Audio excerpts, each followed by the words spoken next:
ఇవాళ ఇన్ని రోజులు ధర్నా చౌకే వద్దు, ధర్నా చౌక్ ఎందుకు అన్నారు. మరి ఇవాళ సిగ్గు లేకుండా పోయి ధర్నా చౌక్లో ధర్నాలు చేస్తున్నారు. మా ప్రభుత్వము ప్రజాస్వామిక ప్రభుత్వం. ప్రజాస్వామ్యంలో ప్రతిపక్షాలకు స్వేచ్ఛనివ్వాలి అని మా ప్రభుత్వం అనుమతిస్తేనే ఇందిరా పార్కు ధర్నా చౌకులో ఆమె కవితమ్మ ధర్నా చేసింది. మీ అయ్యి ఉన్నప్పుడు ఎప్పుడన్నా ఎవరికైనా అవకాశం ఇచ్చిండ్రా అమ్మ? ఎవరితోనైనా మాట్లాడిర్రా? ఎవరికైనా కనిపించినా మీ అయ్యా? ఇవాళ ఆడబిడ్డలకు అవకాశం లేదంటవా? 2014 నుంచి 2019 వరకు మంత్రివర్గంలో ఒక మహిళ కూడా లేదు. ఆయల్లో ఏడిపోయిందమ్మా నీ తెలివితేటలన్నీ? ఆయల్లో నీకు శాత కాలేదా మీ నాయనని అడగనికే? అయ్యా ఒక మంత్రిని ఈ మంత్రివర్గంలో అని. అది మాత్రం శాత కాదు. 90 రోజులు కాలేదు. ఓ దిక్కు 6 అడుగులైనా, ఓ దిక్కు పోయడముతైనా, ఇంకొక దిక్కు కవితమ్మ. వీళ్ళందరూ బయలుదేరిండు మనతో కొట్లాడతారంట. ఏందా కొట్లాడేది?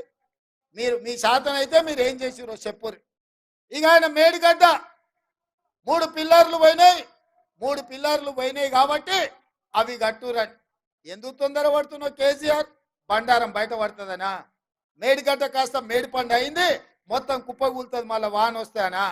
ఆయన ఉద్దేశం అంతా ఆయన కట్టింది కుంగింది, అన్నారం పగిలింది కాబట్టి అర్జెంటుగా దానికి పూత ఊసి హరేక్ మాల్తోని దాన్ని రిపేర్ చేసి ఇక అయిపోయింది, మా చేతులు ఏం లేదు, మొత్తం వాళ్ళదే అని మా మీద నెట్టనికనా?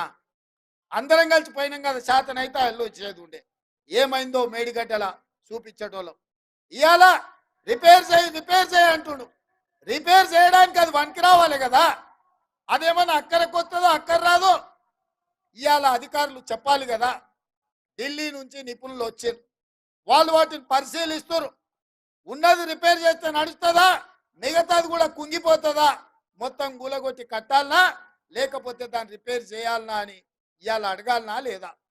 ఇవాళ మనం ఇల్లు కడితే 8 పిల్లర్లు పెట్టి కడితే ఓ దిక్కు 2 పిల్లర్లు భూమిలో గుంగిపోతే మిగతా చక్కగా ఉంటుందా? మిత్రులారా, మనం కూడా ఇల్లు కట్టిన వాళ్ళమే, సంసారం చేసిన వాళ్ళమే కదా.